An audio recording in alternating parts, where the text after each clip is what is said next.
Hello, Fruit Force. This is Captain Fruit reporting for duty, and today I want to talk about The Beat, another shill website, if you will, that picks and chooses based on ideology.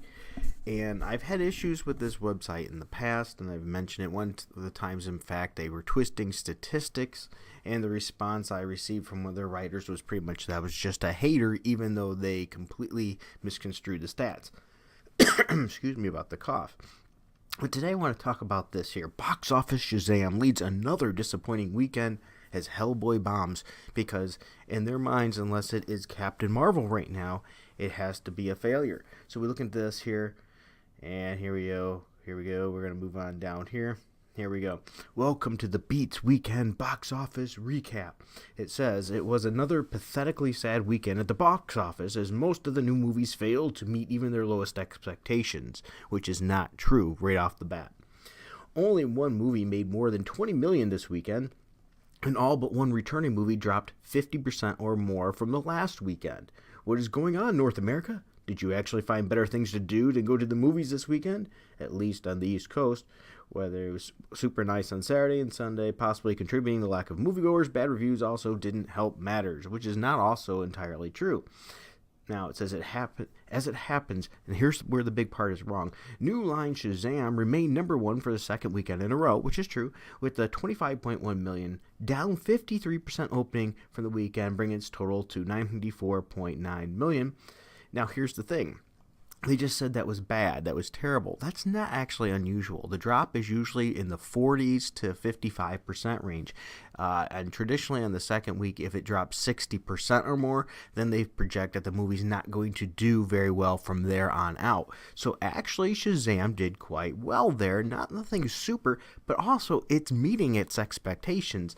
Remember, they predicted it wouldn't make mega bucks in the first place. They have a lot to overcome with the negative stain that the DC Universe has, and I will say Aquaman has helped bring that up some, but they still have quite the negative shadow to overcome, and they had some pretty, competition of what was getting tons of advertising and things, which was Captain Marvel.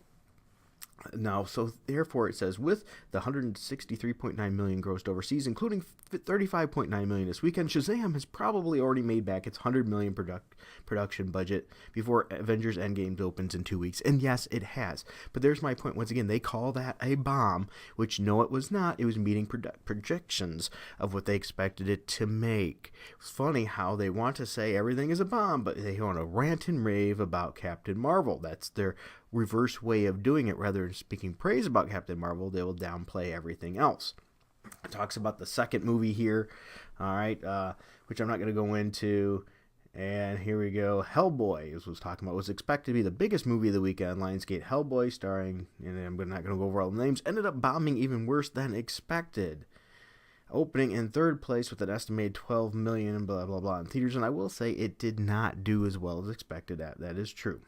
Okay, but there's my point. Now let's go down to the Captain Marvel though. Let's see how they said things about Captain Marvel. Marvel's Captain Marvel, starring Brie Larson, the only movie to not have a drastic drop from last weekend. It's because it's not the first and second weekend. The drop that they received here is normal for that. But see, here's how they shill it. Notice that when the drop for Shazam was a normal percentage drop for a movie, it was a bomb. But when Captain Marvel has a normal drop from week to week here, it is considered great.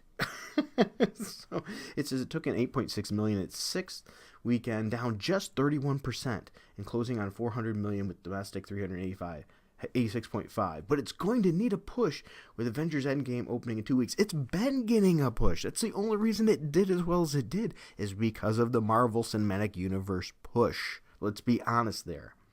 With $1 billion grossed globally, Captain Marvel is going into the summer season as the highest grossing movie with nothing even close to its competition until, of course, the next Marvel movie comes out for Avengers. That's the only reason it did so well, is because of the Avengers. It was a huge lead-in. What movie wouldn't do that good? But then again, one of the movies that fared slightly better than earlier predictions was, see, everything else here gets a negative talk to about bombing or not good. So that's absolutely funny there, how they do that, and they twist the narrative there to promote what they want. And let's be honest, the Beat for a long time is nothing but a shill anyway. It's actually owned by, well, you know what, you look into that yourself and see who it's owned by. Thinking Critical, matter of fact, did an excellent video which they addressed one of the authors here, Heidi McDonald, which is also definitely a shill. Okay, so bear that in mind. I just really wanted to share that, how they love the twist in the media narrative.